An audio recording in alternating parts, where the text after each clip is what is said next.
निंदा, चुगली, छल, कपट, इन सब से परे, इन सबको त्याग दो, मनुष्य बन जाओ। राम के कितने सिर हैं? फर्स्ट, राम के कितने सिर हैं? खोपड़ी। राम जी के कितने सिर हैं? राम जी के कितने सिर हैं? एक। और रावण के 10। रावण कौन है? बुराई। बुराई मतलब इच्छाएं। रावण इच्छा का प्रतीक है। उसकी इच्छा ही पूरी नहीं होती। और इच्छाएं कितनी हैं? 10। 5 ज्ञानेंद्री प्लस 5 कर्मेंद्री। इच्छा, देखने की इच्छा। रावण को भी इच्छा थी देखने की, चलो सीता को देख आए। और जैसे ही देखने गया तो आंखों को पसंद आ गई, वाह कितनी सुंदर है, देखने की इच्छा। फिर पहले रावण ने सीता मां के बारे में सुना। किसने सुनाया था? फर्स्ट, रावण की बहन का नाम क्या है? सूपनखा। रावण के बहिनी सूपनखा ने रावण को सुनाया कि वहां सीता बहुत सुंदर है, वो तो तेरी रानी बनने के लायक है, तू कहां मंदोदरी के साथ समय व्यतीत कर रहा है, वो बहुत सुंदर है। जा, पहले रावण ने सुना। सुनिएगा, रावण की इच्छाएं कितनी हैं? 10। उसकी कुछ इच्छाएं गिनाता हूं। आपकी भी कितनी इच्छाएं हैं? ध्यान से सुनिएगा। आपकी पहली इच्छा है सुनने की। रावण ने भी पहले सुना। फिर इच्छा होती है देखने की, तो रावण ने भी पहले देखा, जाकर सीता मैया को देखा। और जब देखा तो कौन सी इच्छा जागी? छूने की, टच करने की। चलो उठा लेता हूं। आप बताइए, आप सबसे पहले सुनने की इच्छा रखते हैं, फिर जो सुनते हैं उसे देखने की इच्छा रखते हैं, और जो देखते हैं यदि पसंद आया तो छूने की इच्छा रखते हैं, टच। ये कितनी इच्छाएं हो गई? 3। ये तीनों इच्छाएं खतरनाक हैं। बुरा मत देखो, बुरा मत बोलो, बुरा मत सुनो। मना करते हैं ना बुरा सुनने के लिए। रावण ने अपनी बहन की बात ना सुनी होती तो रावण का सत्यानाश ना होता। रावण ने किसकी सुनी? अपनी बहन की। व्यर्थ की बकवास ना सुनना मेरी मां। दुर्योधन ने सुनी शकुनी की, कैकेयी माता ने सुनी मंथरा की। इन सब का इतिहास देख लो। व्यर्थ की जो तुम बकवास सुनते हो, वही बकवास तुम्हारे घर में आग लगाती है। इतिहास गवाह है इन बकवासों का। आप ना माने तो हम क्या करें? रावण ने सूपनखा की बकवास सुनी और सुन करके मान लिया और चला गया। कैकेयी मां ने मंथरा की बकवास मान ली, हाँ या ना? और दुर्योधन ने शकुनी की बकवास मान ली। व्यर्थ की बात है। बुरा मत सुनो, सुनोगे नाश। बुरा मत देखो, देखोगे नाश। क्या देखा? भीष्म पितामह को बाणों की सैया क्यों मिली? क्योंकि अपनी आंखों से द्रौपदी के चीर को केवल खिंचते हुए देखा। क्यों सत्यानाश हुआ इन कौरवों का? क्योंकि अपनी आंखों से इन लोगों ने द्रौपदी माता के वस्त्र को हरण होते हुए देखा। देखना मत बुरा, और बुरा बोलना भी मत, वरना पतन। बुरा बोलोगे आग लगेगी। शब्द संभाल के बोलिए, शब्द के हाथ ना पाओ। पड़ोसन आई आपके घर, कहो बहन कैसी हो? ये देखो हमारा हार कैसा लग रहा है? अच्छा हाँ, हमारे पति ने दिया, अभी शादी की सालगिरह थी ना, अभी दिया। पिछले वाले जन्मदिन में हमें इतनी बड़ी अंगूठी दी थी, हमारा जन्मदिन आया ना, अंगूठी दी। अब पड़ोसन ने तो बोल दिया कि हमारे पति ने हमें हमारे जन्मदिन में ये दिया, हमारी शादी की सालगिरह में ये दिया। अच्छा ये बता, तेरे पति ने तुझे क्या दिया? तो वो बेचारी चुप हो गई, क्योंकि ना उसके पति ने अंगूठी दी थी, ना तो रानी हार दिया था। अरे तेरे पति तो ऐसे ही हैं, हमारे पति देख। अब वो पड़ोसन इतना बोल के चली गई अपने घर, लेकिन उसके इस शब्द ने आग लगा दी, हाँ या ना? आपको क्या लगता है कि जो आप दिन भर प्रपंच करती हो या करते हो दुनिया वालों के संग बैठ के, उसका आप पर कोई प्रभाव नहीं पड़ता? अरे उसी का प्रभाव पड़ता है। दुनिया बोलकर चली गई, लेकिन बोले हुए शब्द कभी खत्म नहीं होते, ये आकाश में घूमते रहते हैं, वो आपके मस्तिष्क में गूंजते रहते हैं। उसने ऐसा कहा, उसने ऐसा कहा, उसने ऐसा कहा। बोली से आदमी एक बार, गोली से व्यक्ति एक बार मरता है, बोली से बार बार मरता है। गोली के घाव शायद भर जाएं, पर बोली के घाव भर जाते हैं। वो घाव जो बनते हैं गोली से, पर वो घाव नहीं भरते जो बनते हैं कड़वी। इसलिए मेरी माँ, शब्द संभाल के बोलिए, शब्द के हाथ न पाओ। ये दिन भर तुम जो प्रपंच करती हो, इसका परिणाम बहुत बुरा पड़ता है। आपकी सास कितनी भी अच्छी हो, आपकी बहू कितनी भी अच्छी हो, लेकिन जब आप पड़ोसन के घर जाती हो तो वो अपनी सास और अपनी बहू की बुराई करती नजर आती है, तो आप बार बार सुनती क्या हो? अरे मेरी सास अच्छी नहीं है, वो तो ऐसा कपट करती है। मेरी बहू अच्छी नहीं है, वो तो ऐसा कपट करती है। तो आपको लगता है कि जब इसकी सास, इसकी बहू में इतना दोष है, तो मेरी बहू भी तो ऐसी ही होगी, मेरी सास भी तो ऐसी ही होगी। आप उनके घर का कचरा लाकर अपने घर में देखने लग जाते हैं, और आपके घर में आग लगनी स्टार्ट हो जाती है। इसलिए हर बुरे लोगों से बचो। दुर्योधन शकुनी से बच गया होता, माता कैकेयी मंथरा से बच गई होती, और रावण अपनी बहन सूपनखा से बच गया होता, तो इतिहास के पन्नों में इन लोगों का नाम ना होता। हाँ या ना? बोलो हाँ या ना? तो रावण की इच्छा हुई, पहले सुना, फिर देखा, फिर छूने की इच्छा हुई और पकड़कर जबरदस्ती ले आया। रावण बुराइयों का प्रतीक है। और बुराइयां क्या है? 10 प्रकार की बुराइयां। बहुत सारी बुराइयां होती हैं, काम, क्रोध, लोभ, मोह, अभिमान, मत्सरता, निंदा, चुगली, छल, कपट, ये सारी बुराइयां रावण के अंदर थी। लेकिन वो सारी बुराइयों का अंत किससे हुआ? केवल मनुष्य से। जो मनुष्य धर्म के रास्ते पर चलने वाला होगा वही मनुष्य जीवन की रावण जैसी बुराइयों को समाप्त कर सकता है। राम है अच्छाई और रावण है बुराई। अच्छाई की जीत हुई बुराई पर, और यह तब होगा जब आप मनुष्य बनेंगे। और मनुष्य बनने के लिए क्या करना पड़ेगा? धर्म के रास्ते पर चलना पड़ेगा। रामो विग्रहवान धर्म। राम कौन है? साक्षात धर्म। धर्म क्या है? चलो बताओ, धर्म किसे कहते हैं? मैया, ओ मेरी मां, चलो धर्म किसे कहते हैं? फास्ट उत्तर दे दो मेरे प्रश्न का। धर्म किसे कहते हैं? धर्म किसे कहते हैं मेरी मां? चश्मा वाले भैया बताओ फास्ट। हाँ, जोर से आप बताओ मैया, धर्म किसे कहते हैं? जल्दी से मेरी मां।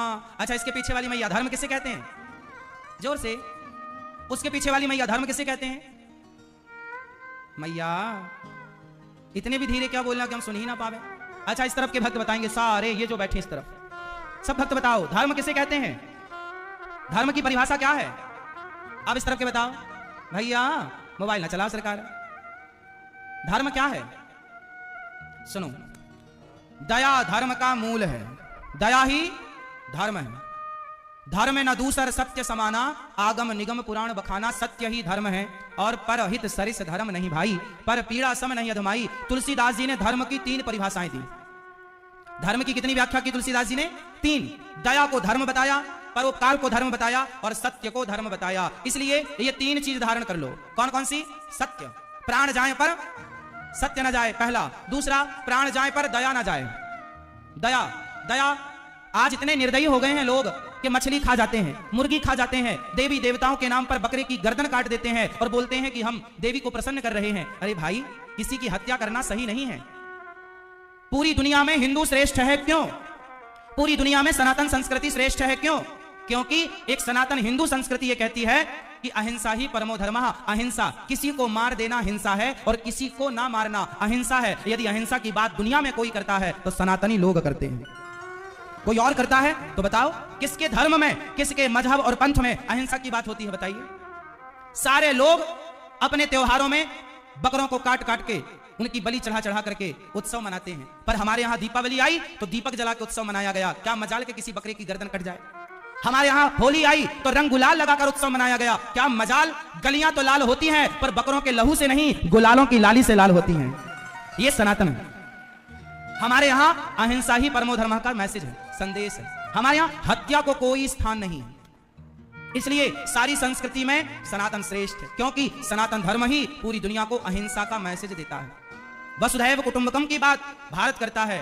भारत, सारी दुनिया, एक देश दूसरे देश को व्यापार की दृष्टि से, बाजार की, चाइना कहता है कि भारत बहुत बड़ा बाजार है, अमेरिका कहता है भारत बहुत बड़ा बाजार है, जापान कहता है भारत बहुत बड़ा बाजार है, इंग्लैंड कहता है भारत बहुत बड़ा बाजार है, और भारत कहता है ये पूरी दुनिया हमारा परिवार है।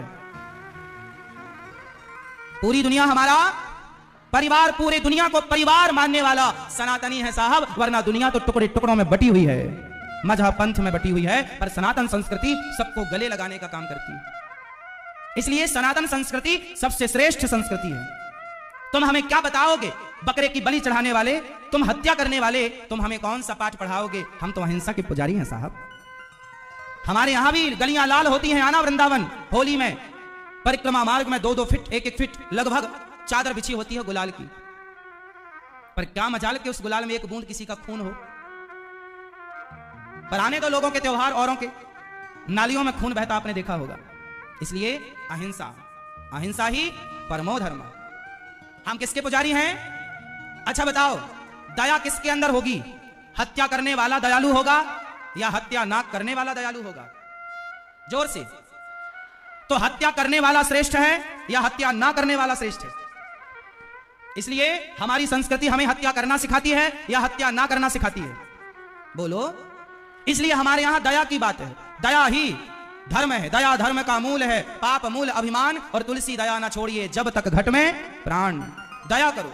और दया, अब बताओ, जो बकरा खाए, मछली खाए, मुर्गा खाए, इनके अंदर दया है? यदि दया होती तो ये अपने स्वाद के लिए किसी की हत्या ना करते साहब, किसी के हत्यारे ना बनते। ये हत्यारे बने इसलिए क्योंकि इनके भीतर की दया मर गई। और जिस दिन आपके अंदर की दया मर जाए, जिस दिन आपके अंदर का सत्य मर जाए, उस दिन आप कहां रहे? आप तो मुर्दा हैं, अब तो केवल चलता फिरता मुर्दा है। अरे हम इंसान क्यों हैं? क्योंकि हम में इंसानियत है, दया है, सत्य है। अब हमारे भीतर से दया निकाल लो, सत्य निकाल लो, तो हम कौन है फिर? हमारी पहचान ही सत्य से है, दया से है। इसलिए इन बातों को बहुत गंभीरता से विचार कीजिए। आप में से कितने लोग मांस खाते हैं? हाथ उठा के मुझे बताओ।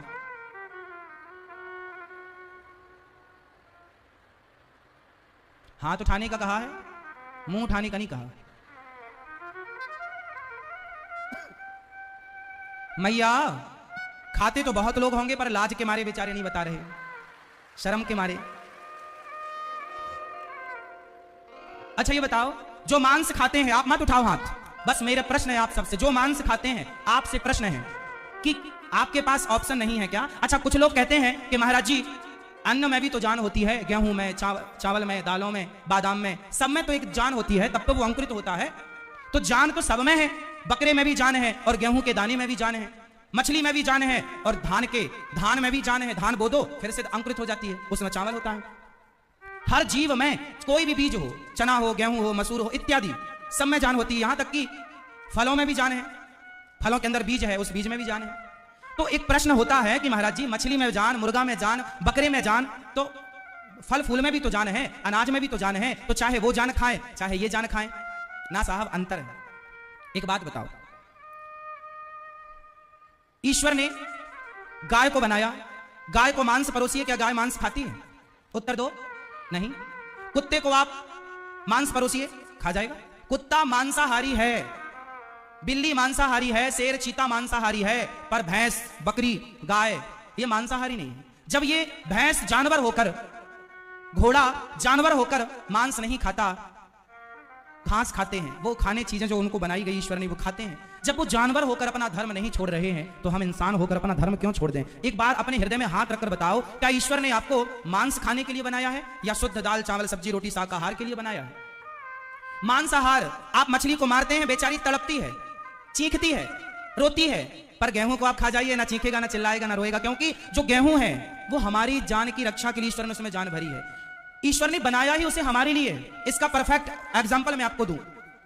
रायपुर में इतनी सारी स्त्रियां हैं, रायपुर में इतने सारे पुरुष हैं, पूरी दुनिया में इतनी स्त्रियां और इतने पुरुष हैं, लेकिन एक बात बताओ, इतनी सारी स्त्री, अब देखो यहां इतनी सारी स्त्रियां हैं, लेकिन इतनी स्त्रियों में केवल एक स्त्री है जिसका हाथ पकड़ के आप चल सकते हैं, जिसको आप अपनी अर्धांगिनी कह सकते हैं। क्या सारी स्त्रियों का हाथ पकड़ सकते हैं आप? बोलो, उत्तर दो। इतने सारे पुरुष हैं यहां, लेकिन एक मर्द का हाथ पकड़ के आप कह सकती हो कि ये मेरा पति है। क्या सारे पुरुषों का हाथ पकड़ सकती हो मेरी मां? अब पुरुष तो सभी हैं, स्त्रियां तो सभी हैं, पर सबका तो हाथ नहीं पकड़ा जा सकता, सबको तो नहीं कहा जा सकता कि ये मेरी पत्नी और मेरा पति है। उसी तरह जान तो सबके अंदर है, बकरे के अंदर, मछली के अंदर और अनाज के अंदर भी, लेकिन हमारी पत्नी से हमारा विवाह हुआ तो समाज ने और शास्त्रों ने यह मंजूरी दे दी कि आप इसका हाथ पकड़ के चल सकते हैं। अब समाज आपको इन दोनों के साथ रहने से समाज को कोई ऐतराज नहीं। अच्छा, विवाह नहीं करूं मैं और फिर किसी महिला का हाथ पकड़ के चलूं तो समाज लाख प्रश्न करेगा, भाई ये कौन है? पर विवाह के बाद हाथ पकड़ के चलूं तो किसी का कोई सवाल नहीं है। समाज ने हमें परमिशन दे दी ना इस महिला के संग पत्नी की तरह रहने की, पति की तरह रहने की, हाँ या ना? आप शादी मत करो और रहो तो समाज रहने देगा? बोलो। वही स्त्री, वही पुरुष, वही समाज, बस शादी के पहले लोग तुम्हें रहने ना देंगे और शादी के बाद खुशी खुशी रहो, लोग तुम्हें बुला के भोजन कराएंगे, तुम्हारा सम्मान करेंगे, पति पत्नी जोड़े से आना। सोचो कि स्त्रियां सारी वही हैं, पुरुष सारे वही हैं, पर एक के साथ आपको अधिकार दे दिया गया इसके साथ रहना। उसी प्रकार जान तो पशु पक्षी और खाद्य पदार्थ, गेहूं चावल दाल सब में जान है, लेकिन दाल चावल सब्जी रोटी की जो जान है उसको खाने की इजाजत हमारी ऋषि मुनियों ने, वेद पुराणों ने दे दी कि आप अनाज खा सकते हैं, लेकिन मांस खाने की मना की कि ना, आप मांस मत खाइए। अपनी पत्नी का हाथ पकड़िए, औरों का हाथ ना पकड़िए। दाल चावल सब्जी रोटी खाइए पर मांस ना खाइए। मांस खाने की इजाजत नहीं है। दाल चावल सब्जी रोटी में जान भले है पर वो खाने की इजाजत है। स्त्री में जान है पर वो हमारी पत्नी है। जान सारी स्त्रियों में है पर सारी हमारी पत्नी नहीं हो सकती। जान सब में है पर सारे पुरुष आपके पति नहीं हो सकते। कुछ को आपको परमिशन दी गई कि ये आपका पति है, हाँ या ना? उसी प्रकार जो आज्ञा दी गई वो आज्ञा है, आप दाल चावल सब्जी रोटी बादाम फल फूल खाइए, दूध दही खाइए, कोई ऐतराज नहीं, ये लीगल है, खाइए, खूब लुत्फ उठाइए, आनंद लीजिए। मांस क्यों खाना? उसकी परमिशन नहीं है, वो खाओगे तो सर्वनाश को प्राप्त हो जाओगे, क्योंकि आप किसी की हत्या करेंगे अपने स्वाद के लिए तो वो तुम्हें दुआएं तो देगा नहीं, बद्दुआएं देगा। क्यों किसी को सताना? क्यों नहीं पेट भरना दाल चावल सब्जी रोटी से? मांस खाने वालों से हम कहते हैं तुम अपनी उंगली काट के हमें दे दो, हम भी पका के खाएंगे उससे। तुम्हें अपनी उंगली कितनी प्यारी है, कोई आदमी अपनी उंगली नहीं दे सकता। जब आपको आपकी एक उंगली इतनी प्यारी है तो मछली को मछली की जान प्यारी नहीं थी, बेचारी वो तो तड़प रही थी पानी में जाने के लिए, लेकिन आप इतने निर्दयी पका के खा गए। वो मुर्गा, वो मुर्गी बेचारी, उसके पंख नोच लिए जाते हैं, उसे दर्द नहीं होता होगा। बकरे की गर्दन में तुमने तलवार चला दी, क्या गुनाह किया था उस बकरे ने तुम्हारा? क्या बिगाड़ा था? अरे तुम्हारा किसी ने कुछ बिगाड़ा तो तुम भी उसका बिगाड़ो, बात समझ में आती है, पर उसने तो तुम्हारा कुछ भी नहीं बिगाड़ा। इसलिए मूक प्राणियों के साथ जो अत्याचार लोग करते हैं, इस पाप का भयंकर दंड आपको प्राप्त होगा। आपने ही पाप किया, मांस खाने का मजा आपने उठाया है, तो फिर उस पाप का दंड भोगने का मजा भी आप ही उठाएंगे। ईश्वर के घर देर है, God mills grind slow but sure. ईश्वर थोड़ा देर से काम करते हैं, उसकी चक्की धीरे धीरे आटा गेहूं पीसती है, पर परिणाम आएगा। इसलिए इस पाप से बचिएगा, वरना रावण जैसों का अंत हुआ, जिसकी लंका सोने की थी। तुम्हारे हमारे घर तो माटी के हैं साहब, बच के रहना रे बाबा, ईश्वर सब देख रहा है। दया ही धर्म है। मैं चींटियों को भी दाना डालता हूं। हमारी माँ, हमारी नानी, हमारी दादी, आपकी माँ, आपकी दादी, आपकी नानी ने भी आपको ये सिखाया होगा, पहली रोटी गाय को, आखिरी रोटी कुत्ते को, चींटियों को भी दाना। हम हिंदू, हम सनातनी, हम कबूतर को दाना, पक्षियों को दाना, मछली को दाना, सबको दाना खिलाने वाले हैं साहब। हम कब से इनकी हत्या करने वाले हो गए? हम रक्षा वाले थे, हम भक्षण करने वाले नहीं थे। भक्षण करने वालों को हम दंडित करने वाले थे। तुम क्यों किसी की हत्या कर रहे हो? तो धर्म क्या है? सत्य, दया, ये धर्म। शास्त्रों का सार क्या? भगवान नाम। अच्छा, भगवान साकार हैं या निराकार? अच्छा बताओ, भगवान सगुण है या निर्गुण है? फास्ट, साकार या निराकार? तो आज से कितने लोग मुझे वचन देंगे, आज से आप मांस नहीं खाएंगे? कौन कौन मुझे प्रॉमिस करेगा? जो नहीं खाते वो भी हाथ उठाएं, और जो नहीं खाएंगे वो भी हाथ उठाएं। आज से प्रॉमिस, पक्का वादा करो, मांसाहार कभी नहीं करोगे। और जो बकरी की बलि तुम्हारे घर परिवार में चढ़ती हो, ये सारी परंपराएं गलत हैं, इन परंपराओं को बंद करो। किसी की हत्या सही परंपरा नहीं हो सकती। बलि चढ़ाना है तो अपने अभिमान की बलि चढ़ा दो, अपनी बुराइयों की बलि चढ़ा दो। एक पशु की क्या बलि चढ़ाना? आप तो खुद पशु की तरह व्यवहार कर रहे हो। यदि ये हरकत है तो आप अपनी ही क्यों नहीं चढ़ा देते? इसलिए हर गलत काम से बचो। तो आज से मुझे वादा, मांस नहीं खाएंगे, शराब नहीं पिएंगे। चलिए, भगवान साकार हैं या निराकार हैं ये बताओ जल्दी से। भगवान साकार हैं या निराकार? जोर से। भगवान साकार हैं या निराकार? जोर से। साकार तो क्या निराकार नहीं है? अब सुनो, भगवान साकार भी हैं और निराकार कैसे? जैसे पानी निराकार होता है, पानी का कोई आकार नहीं, लेकिन वही पानी जब बर्फ बनता है तो उसका एक आकार होता है। उसी तरह भगवान निराकार है, लेकिन भक्तों पर जब संकट आता है तो भक्तों का संकट दूर करने के लिए वो साकार रूप में कभी राम और कभी कृष्ण बनकर, कभी नरसिंह बनकर आते हैं और भक्तों का दुख दर्द दूर करते हैं।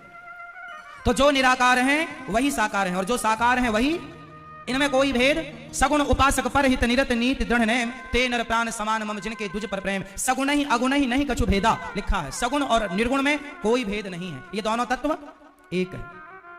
भगवान के अवतार हुए हैं 24। नारायण, नारद हरि, कपिल देव, श्री राम, हंस हयग्रीव मोहिनी, दत्तात्रेय सुखधाम, नरसिंह वामन व्यास जी, ऋषभ देव कुमार, यज्ञ पुरुष धनवंतरी, बुद्धि कल के अवतार, पृथु राजा 12 पुनि, कृष्ण चंद्र भगवान, परशुराम मत्स्य कमठ पद्म पुराण प्रमाण। व्यास जी ने 17 पुराण लिखे पर शांति नहीं मिली, तब नारद जी के कहने से व्यास जी ने श्रीमद् भागवत महापुराण की रचना की। अच्छा, भागवत महापुराण, नारद जी ने बोला मैं दासी पुत्र था पर भगवत कृपा से ब्रह्मापुत्र बना। नारद जी दासी पुत्र से ब्रह्मापुत्र बने संतों की कृपा से। और भागवत की शुरुआत कहां से हुई? महाभारत के युद्ध से। आओ थोड़ी महाभारत की चर्चा पर प्रकाश डालते हैं। अच्छा ये बताओ मेरी मां, ये जो महाभारत हुआ वो क्यों हुआ? कुछ प्रश्न करूंगा मैं आपसे और कुछ उत्तर चाहूंगा आपसे, थोड़ा ध्यान देना। और ये महाभारत की जो बातें सुनेगा, जो महाभारत को समझेगा, उसके जीवन में कभी महाभारत नहीं होगा। लोगों ने महाभारत पढ़ा ही नहीं, महाभारत सुना ही नहीं, इसलिए महाभारत हुआ। यदि आप महाभारत सुनते, महाभारत पढ़ते, महाभारत के चरित्रों को जीवन में उतारते तो आपके जीवन में कोई महाभारत ना होता। आज मैं इतनी महत्वपूर्ण बातें आपको बताऊंगा कि सारे छत्तीसगढ़ के लोगों के काम आएगी, जो जो सुनेगा, चाहे भारत के किसी भी कोने में बैठकर सुने। इसलिए सुना करो कथाएं। कथाएं सुनेंगे तो वो सीख पाएंगे जो सारी उम्र होने के बाद भी नहीं सीख पाए। इसलिए आप अपने मोबाइल पर भी कथा सुन सकते हैं। आप अपने मोबाइल पर यूट्यूब पर अनिरुद्धाचार्य डालेंगे ना, तो ये कथा जो यहाँ रायपुर की धरती पर हो रही है, आप घर बैठे अपने परिवार में 1,30,00,000 लोग जुड़े हुए हैं यूट्यूब पर अनिरुद्धाचार्य परिवार से। कितने लोग जुड़े हैं? 1,30,75,000 लोग। बस आपने यदि चैनल को सब्सक्राइब नहीं किया तो करो, और आपको भी कथा से बहुत कुछ घर बैठे सीखने को मिल जाएगा। आओ अब महाभारत से सीखते हैं। महाभारत, एक छोटा सा प्रश्न, महाभारत क्यों हुआ? फर्स्ट एक सिंपल सा सवाल, महाभारत किसकी गलती से हुआ? क्या वजह थी? महाभारत क्यों हुआ? उत्तर दीजिए। मैया, ओ मेरी मां, मैया, ओ काली और पीली मैया, गले मिल लो मेरी मां। बैठ जाओ, बाद में गले मिल लेना। जल्दी बैठो मेरी मां। मैया जा रही हो गुलाबी मैया? टाटा, कल आना जल्दी। पीछे भक्त जो खड़े हैं, आवाज आ रही है? भैया सफेद शर्ट वाले सबसे आखिरी में खड़े हैं, और काली टी शर्ट वाले भैया भी। आवाज आ रही है? आ रही है तो हाथ उठा लो। ठीक है, सुनो। मैया कर लो पंचायत। सुन लो मेरी मां। ये बीच में जो खड़े हैं भक्त वो भी बैठ ही जाएं। अच्छा, आप सबके भले की बात हम करेंगे। अब छोटा सा प्रश्न हमने पूछा, उत्तर तो आपने दिया ही नहीं। महाभारत क्यों हुआ? उत्तर दे दें हम? सुनो, महाभारत केवल इसलिए हुआ कि कौरव और पांडवों में सही बंटवारा नहीं हुआ। जितने बुजुर्ग यहां बैठे हैं कान खोलकर सुन लें, जल्दी से जल्दी अपने बच्चों का बंटवारा कर दो। बंटवारा करने के पहले यदि आप मर गए तो फिर आपके बच्चे आपके मरने के बाद आपस में लड़के मर जाएंगे। मरने के पहले सही बंटवारा। सही मतलब जो बड़े बेटे का अधिकार है वो उसे, जो छोटे का अधिकार, मतलब आपकी संपत्ति जितनी है बिल्कुल बराबर बराबर सब में बांट दो, किसी को ज्यादा किसी को कम नहीं। अंत में थोड़ा अपने पास बचा के रखो कि जो हमारी सेवा करेगा वो उसे प्राप्त हो जाएगा। जरा विचार करो, पांडव क्या चाहते थे? हमें 5 गांव दे दो। पांडव क्या चाहते थे? हमें 5, फर्स्ट हमें 5। यदि 5 गांव दे दिए गए होते, सही बंटवारा धृतराष्ट्र ने कर दिया होता, तो क्या महाभारत होता? उत्तर दो। तो ये झगड़ा किसका था? बंटवारे का। तो इससे आपने क्या सीखा? समय पर बंटवारा कर दो। कुछ लोग बोलते हैं हम तो बंटवारा करेंगे नहीं और मर जाते हैं, फिर तुम्हारे बच्चे कोर्ट कचहरी लड़के सारा धन बर्बाद कर देते हैं। यदि पिता चाह ले, कान खोलकर सुनना, यदि पिता चाह ले तो बच्चे भाई भाई में कभी झगड़ा ना हो। पिता की गलती से भाई भाई में झगड़ा होता है। सही बंटवारा करोगे तुम्हारी औलाद कभी ना लड़ेगी। यदि तुम्हारे बच्चे लड़ रहे हैं इसमें तुम्हारा ही दोष है। सही बंटवारा क्यों नहीं किया? मौके की जगह बड़े बेटे को दे दी, पीछे की जगह छोटे को दे दिया, मौके की छोटे को दे दी, पीछे की। अरे बराबर दो। तुम्हारे पास 5 फीट जगह है तो 2.5 दे दो, उचित। पांडवों ने कहा हमें राज्य दे दो, तो धृतराष्ट्र ने भीष्म पितामह और गुरु द्रोणाचार्य और कृपाचार्य और विदुर जी के कहने पर पांडव, कौरव कहां के राजा थे? हस्तिनापुर। हस्तिनापुर वर्तमान में मेरठ में, दिल्ली से लगा हुआ। धृतराष्ट्र के भाई का नाम था पांडु, पांडु के पुत्रों का नाम है पांडव। हस्तिनापुर के राजा थे पांडु। पांडु की 2 पत्नियां थीं। पांडु की 2 पत्नियां कुंती और माता माद्री।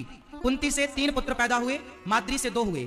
धर्मराज युधिष्ठिर, भीम और अर्जुन, ये तीनों कुंती मां के बेटे। नकुल और सहदेव दोनों माता माद्री के बेटे। पांडु ने एक बार जंगल में एक हिरण और एक हिरणी, ये दोनों पति पत्नी की तरह संबंध बना रही थी। हिरण और हिरणी जंगल में दोनों क्रिया कर रहे थे, संबंध बना रहे थे।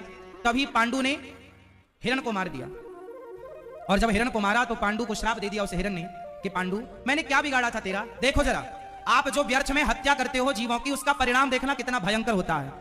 उस पांडु जी ने जब मारा उस मृग को, तो उस मृग ने कहा पांडु हमने तेरा क्या बिगाड़ा था? ना हम तेरे घर गए, ना हमने तेरे से कुछ मांगा, हम अपने जंगल में अपनी मृगी के संग खेल कर रहे हैं, क्रीड़ा कर रहे हैं, और तूने हमें इस अवस्था में मारा जब हम दोनों संबंध बना रहे हैं। जा, जब तू अपनी पत्नी के साथ संबंध बनाने के लिए कदम बढ़ाएगा, तेरे अंदर वासना जागेगी। उसी समय जब तू वासना को लेकर अपनी पत्नी का स्पर्श करेगा, तेरी मृत्यु हो जाएगी। पांडु को श्राप लग गया। यह घटना है हिमालय के पास की। पांडु छुट्टियां मनाने गए थे। अच्छा, पांडु हस्तिनापुर के राजा थे, परंतु पांडु जब किसी दूसरे काम से जाते थे तो अपने बड़े भाई धृतराष्ट्र को हस्तिनापुर का राजा बना के जाते थे। राजा क्या, गद्दी पर बिठा देते थे कि हमारे अनुपस्थिति में कोई निर्णय हो तो आप ले लेना। पांडु अपने भैया धृतराष्ट्र से बहुत प्यार करते थे।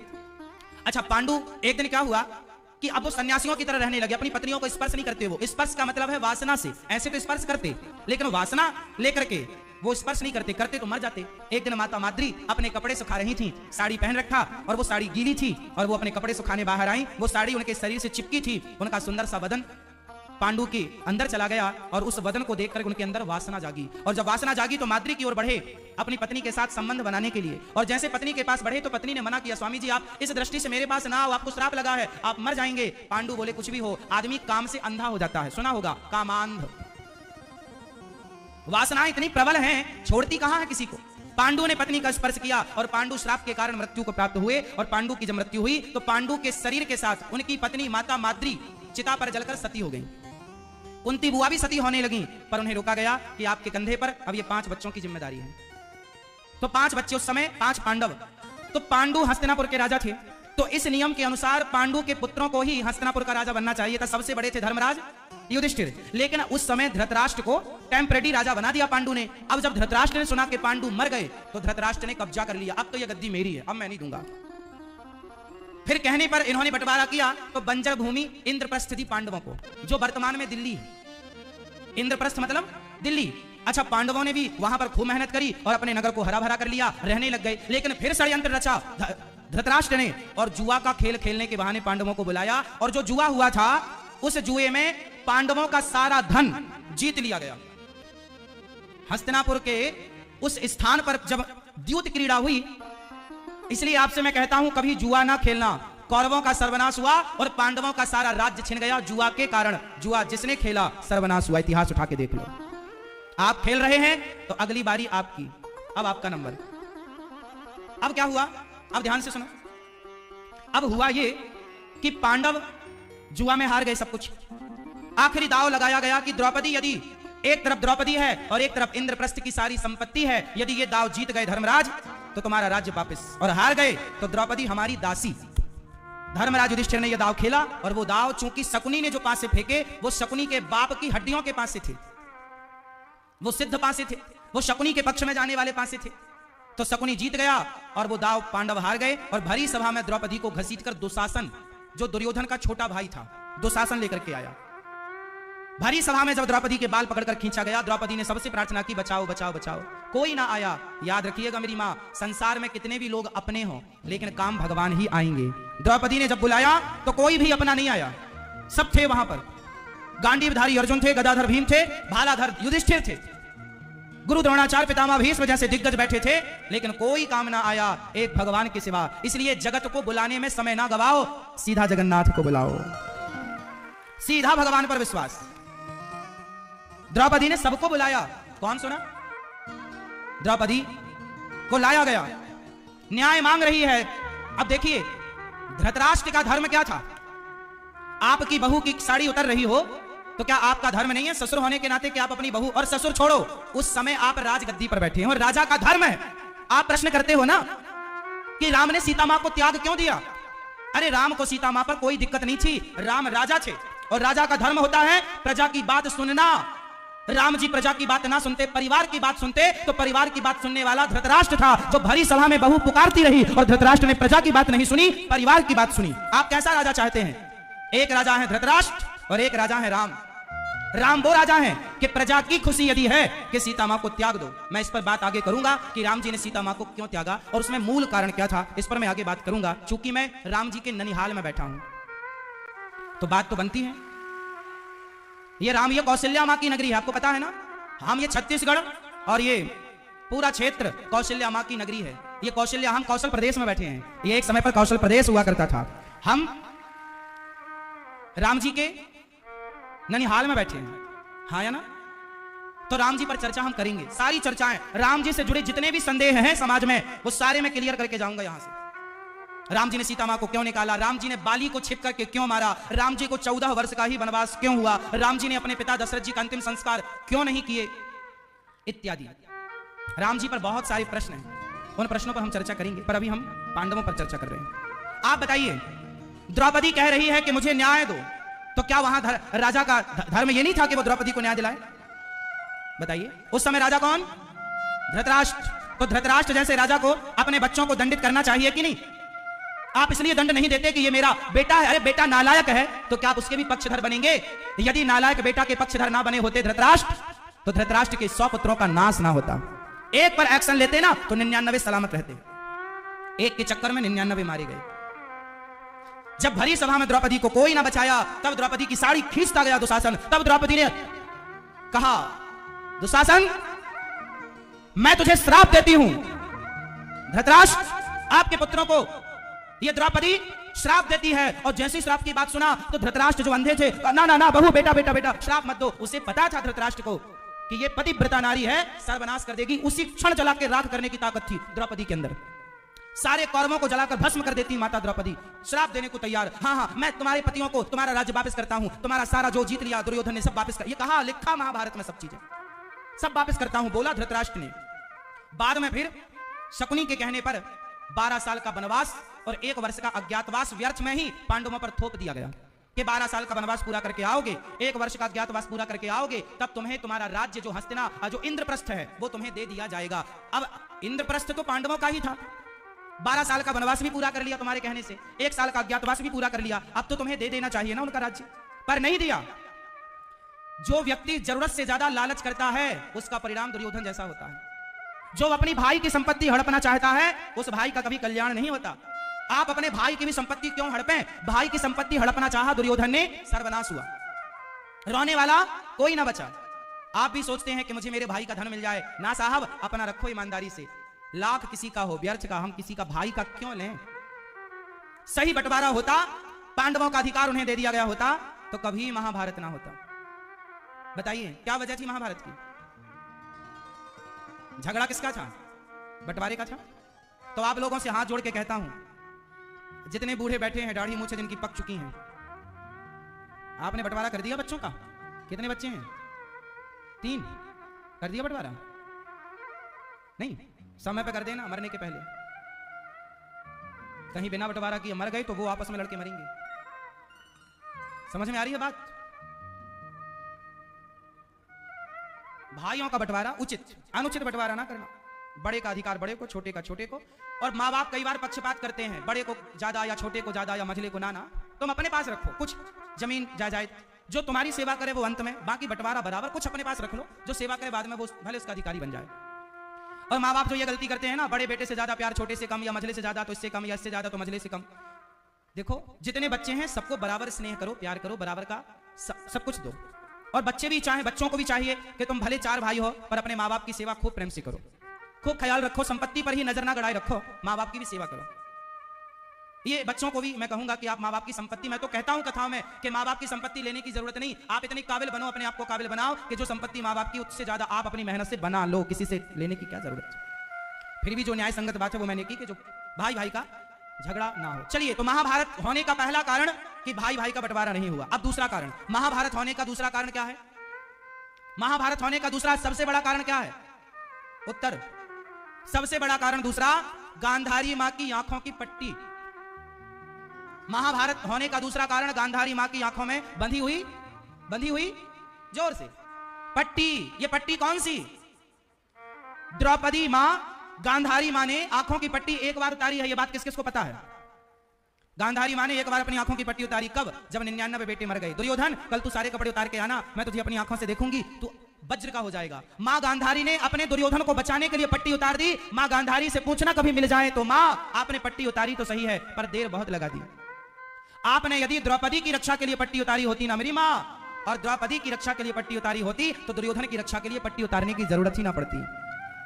द्रौपदी की लाज लुटती रही तब गांधारी मां ने पट्टी नहीं हटाई, और उस बलात्कारी दुर्योधन को बचाने के लिए माता गांधारी ने पट्टी उतार दी। अब बताओ, ये माता गांधारी ये न्याय कर रही है या अन्याय? हाँ, माता गांधारी न्याय के साथ है या अन्याय के साथ? जोर से। अन्याय। जो अन्यायी दुर्योधन, उसका साथ दे रही हैं।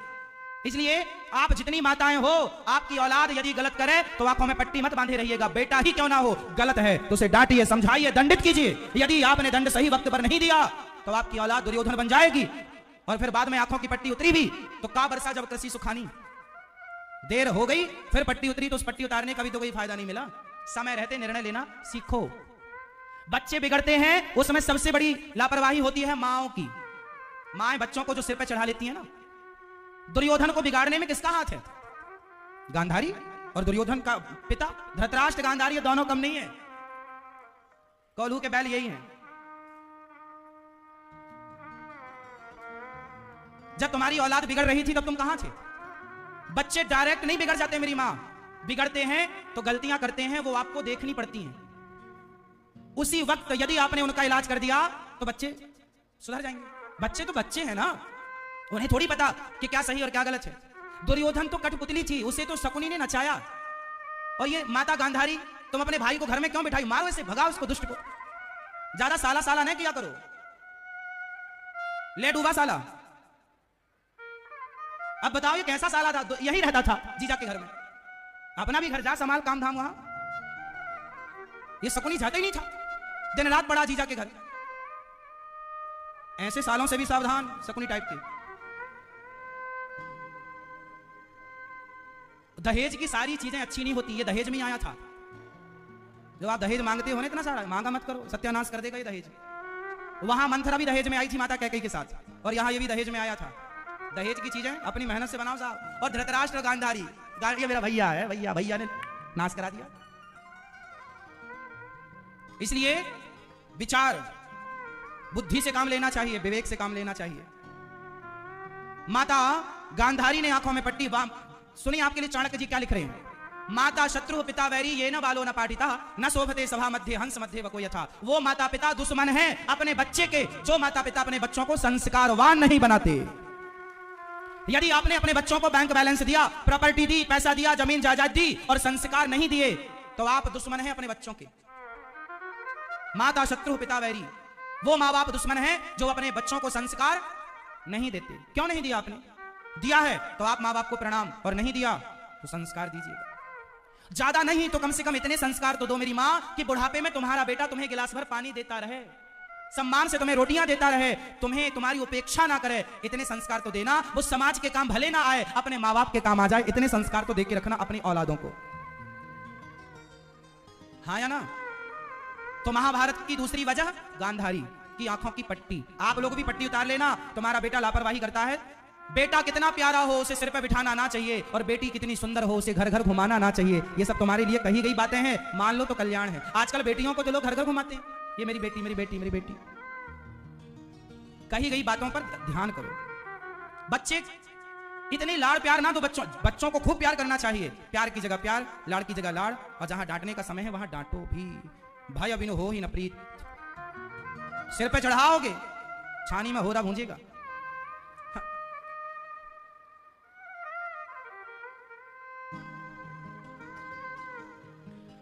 महाभारत होने की तीसरी वजह आप बताएंगे कि हम ही बताएं सारी? मैया, महाभारत होने की तीसरी वजह क्या है? महाभारत होने की तीसरी वजह है भीष्म पितामह की चुप्पी। भैया, ओ सरकार, सुनेंगे नहीं? मैया सुनो मेरी मां, महाभारत होने की तीसरी वजह कौन सी है? भीष्म पितामह की चुप्पी। चुप रहना अच्छी बात है, पर बोलना भी अच्छी बात है।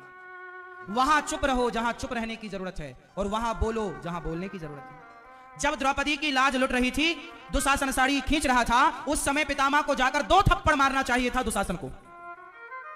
2 तमाचा मारते कनपटी लाल हो जाती दुशासन की। मारना चाहिए कि नहीं? पितामह को गुस्सा करना चाहिए कि नहीं? हां या ना? यदि गुस्सा किया होता तो महाभारत ना होता। इसलिए गुस्सा करना अच्छी बात है, पर वहां जहां आवश्यक है।